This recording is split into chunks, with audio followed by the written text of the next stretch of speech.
Tere pärastlõunat, ja pean ka oma kõne eesti keeles. Selle ettekande autoriteks olen siis mina, ioniseeriva kiirguse vanemteadur ja minu kolleeg Volodymyr Kulik, kellel on siis ka erinevalt minust reaalne tuumaenergeetika kogemus. Selles ettekandes siis tutvustan lühidalt kütusetsükli ja reduktiivsete jäätmete käitlemise kvalitatiivanalüüsi, kus siis võrreldi ka, kuidas need erinevad neli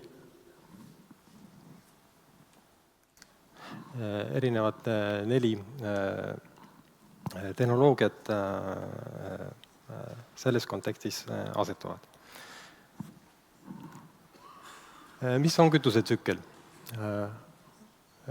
Kütusetsükkel sisaldab materjalide voost seda osa, mis algab meil siis uraani tootmisega, sellele järgneb kütuse tootmine koos konversiooni rikastamise, kütuseelementide tootmisega, kütuse kasutamine energia tootmiseks ja sellele järgnevast vaheladustamisest ja hilisemast kõrgreduktiivsete jäätmete lõppladestamisest. Juhul, kui kasutatakse ümbertöötlemist, siis ka ümbertöötlemine on selle kütusetsükli osa. Kuna käesolevalt on praktiliselt kõik või ongi kõik kommerts tuumaelektrijaamad uraankütuse baasid, siis kogu see järgnev jutt käib ka uraankütusest.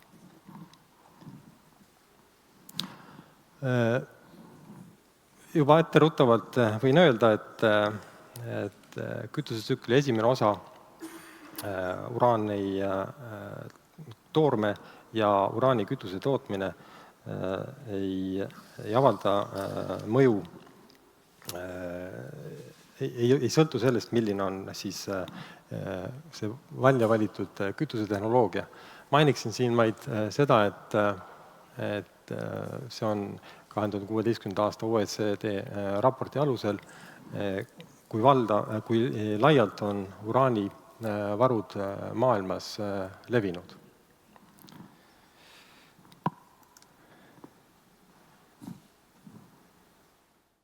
Mõned numbrid ka veel siia juurde. Maailmas avastatud ressursside suurust selles majanduslikult tasuvas hinnakategoorias hinnatakse seal 5 kuni 7,6 miljoni tonnini uraani kaaluekvivalendis. Käesolevalt on uraani toodangumaht aastas circa 50-60 000 tonni vahel ja nende siis numbrite järgi võib eeldada uraaniressursside jätkumist järgnevaks 100-150 aastaks.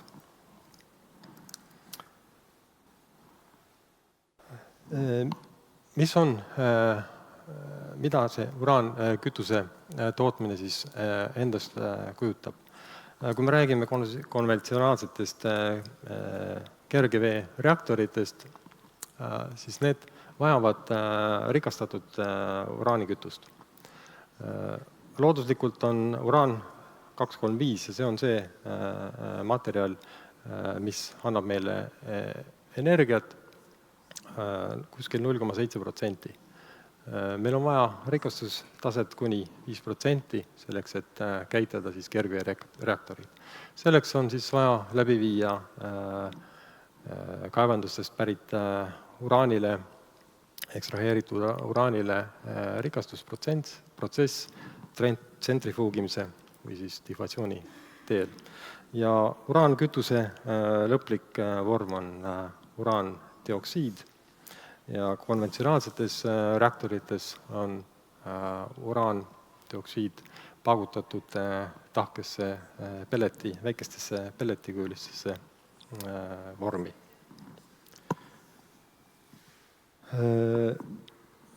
Sellest pelletist meil ei piisa selleks, et siis uraankütust reaktorisse laadida. Moodustatakse nendest pelletitest kütusevardad.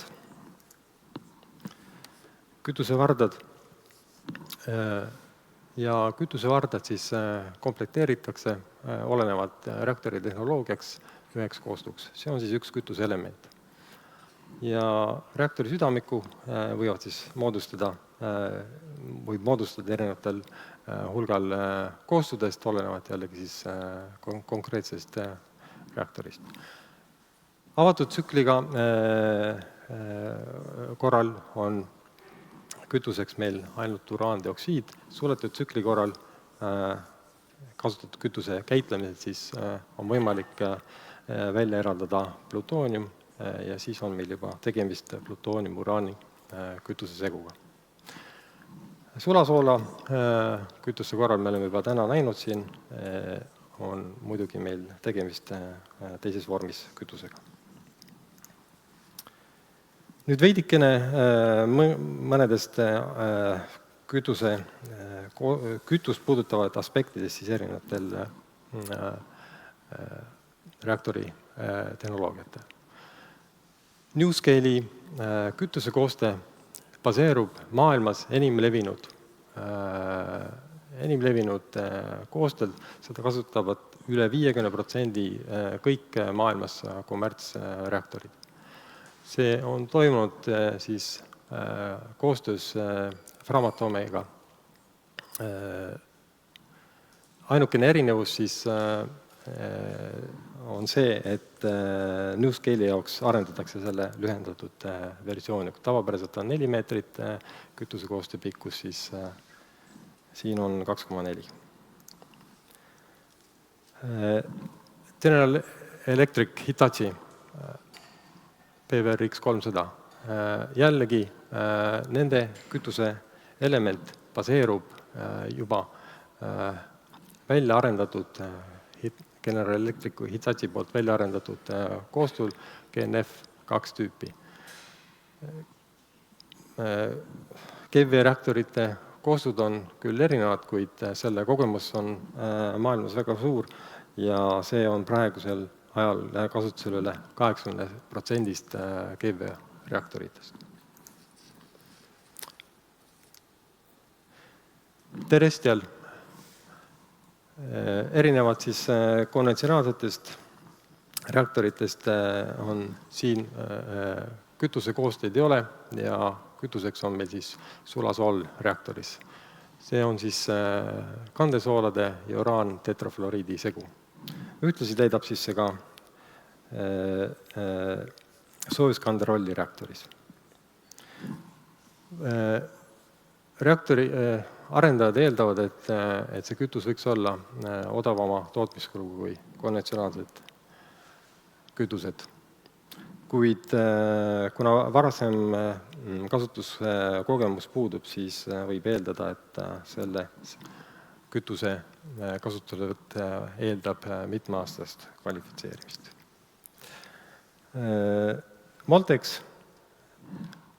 Moltex on peaasjalikult planeeritud jäätmepõletajaks, kuna ta siis on kiiretel neutronitel töötav reaktor ja sobib kindlasti riiki, kus on suured kasutatud kütusevarud.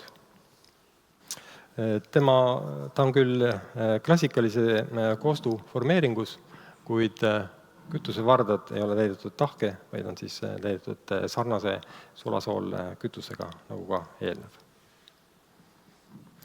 Ja sama kehtib siin ilmselt ka siis selle kütuse kvalifitseerimise kohta.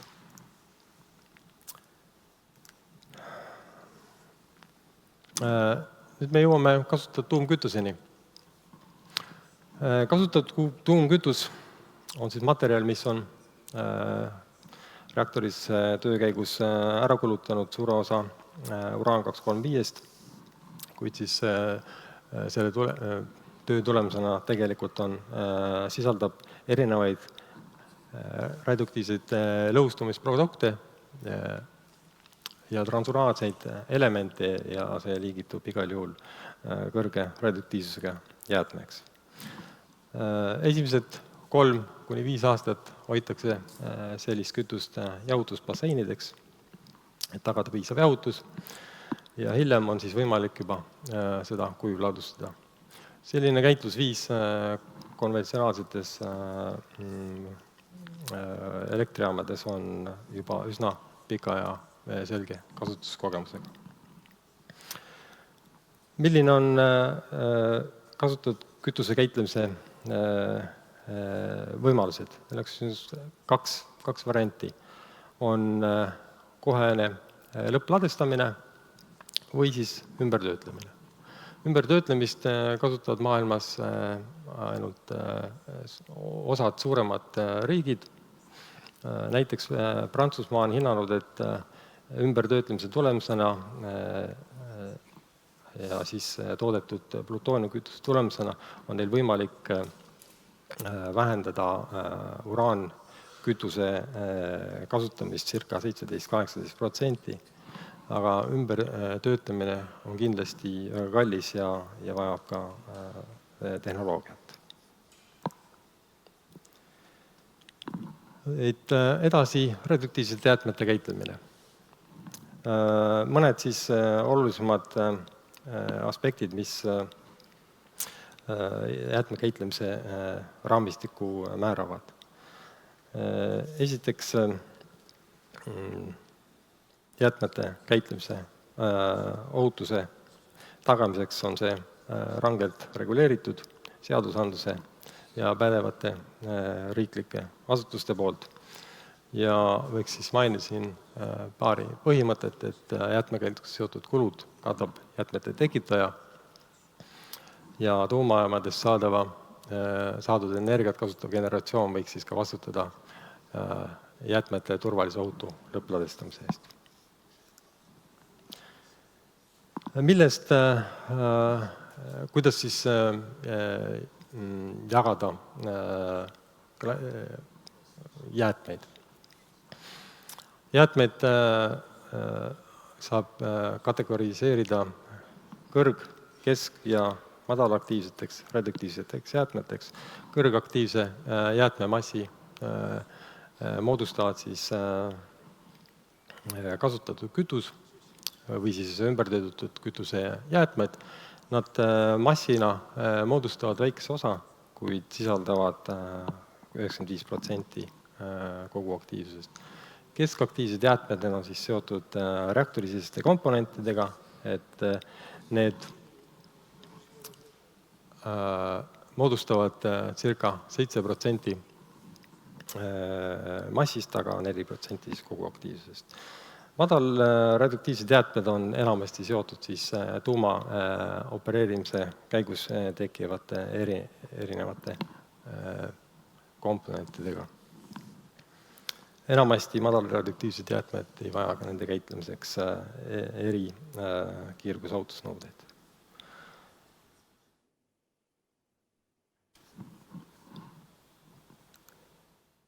Siin on üks näide prantslaste Andra jäätmekäitlus ettevõttest, kuidas nemad jagavad jäätmeid, milles on 2 kategooriat. Üks on siis on nende eluiga ja teiseks jäätmete radioaktiivsus. Millised käitlusvõimalused on võimalikud? Ainult siis lühiealised kesk- ja madalaktiivsed või siis väga madalaktiivsed jäätmed ladestatakse pinna või pinnalähedastesse jäätmekäitlusrajatistesse. Pikaajalised kesk- ja ka isegi madalam-aktiivsed jäätmed ja kõrgaktiivsed jäätmed on siis planeeritud ladestada süvageoloogilistesse rajatistesse. Siin ka mõned illustratsioonid. Madal- ja kesk jäätmerajatised ei erine väga palju tavajäätmehoidlatest, kuigi nad on siis enamasti selle jaoks eraldi konstrueeritud. Nüüd jäätmete lõppladestust, et see on kindlasti üks lahtisemaid küsimusi tuumajaamade jäätmekäitlusega seotud. Paljud riigid on juba pikka aega planeerinud jäätmete lõppladestuspaikade rajamist, kuid kõige kaugemale on sellega jõudnud Rootsi ja Soome ja praegusel ajal peetakse kõige sobivamaks lahenduseks jäätmete süvageoloogilist ladustamist. Kui minu informatsioon on õige, siis juba sellel aastal avatakse esimene ladestuspaik Soomes Ongalos. Algselt on see projekteeritud lahendus projekteeritud rootslaste poolt, kuid kuna nendel on soomlastel ja rootslastel on väga sarnane jääde, siis ka soomlased võtsid kasutusele selle lahenduse.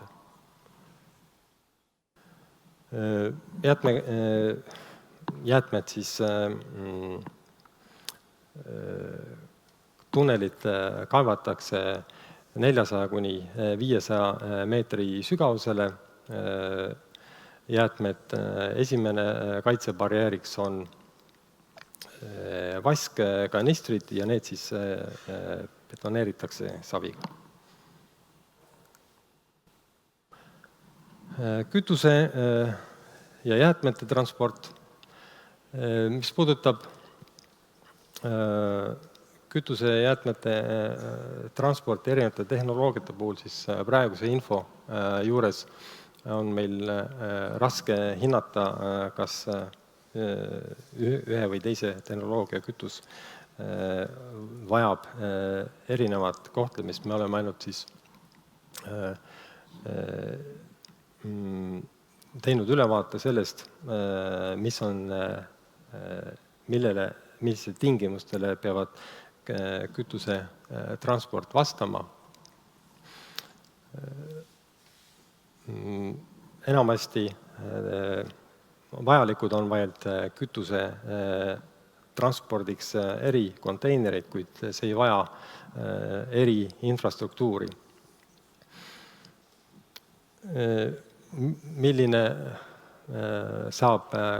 Millist kütusetransporti, jäätmetransporti Eestis vajab, seda on praegu vara hinnata, kui ei ole selge, ei valitud asupaik ega ka jäätmete liikumisteed.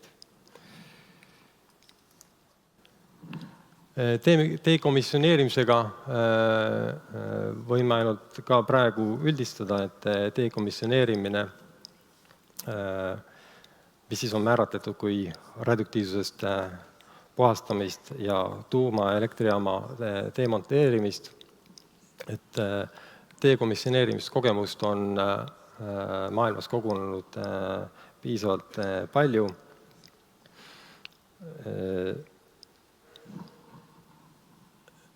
On siis 16. aasta lõpuks on suletud umbes 115 kommertsjaama, 48 eksperimentaalset või prototüüpreaktorit, üle 250 uurimisreaktori ja muud rajatist ja vähemalt 17 on sellest täielikult demonteeritud.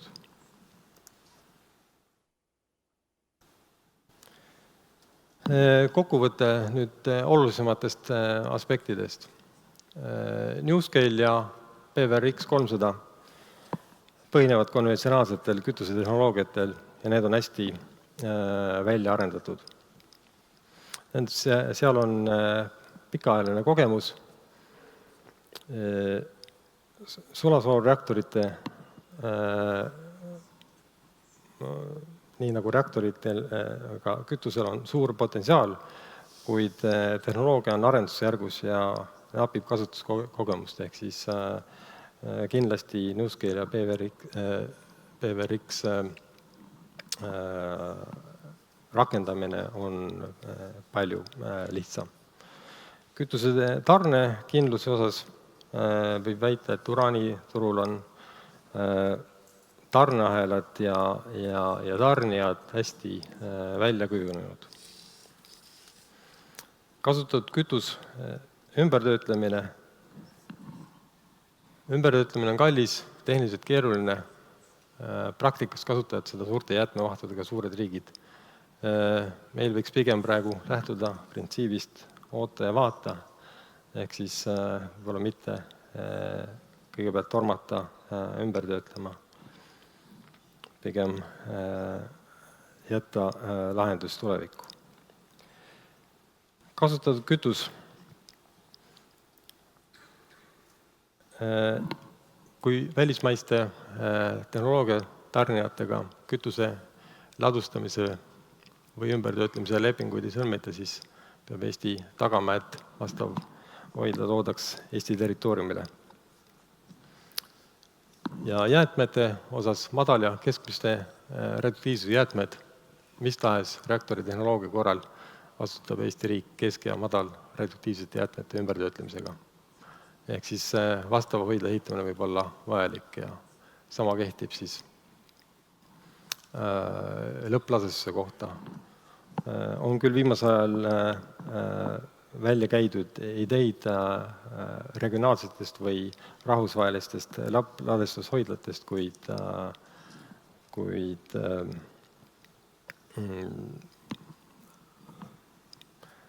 seal tuleb oodata. Võimalik, et tulevikus on midagi tulemas, kuid peame olema valmis siiski ehitama ja käitama lõppladestushoidlat oma territooriumil. Ja tänan tähelepanu eest!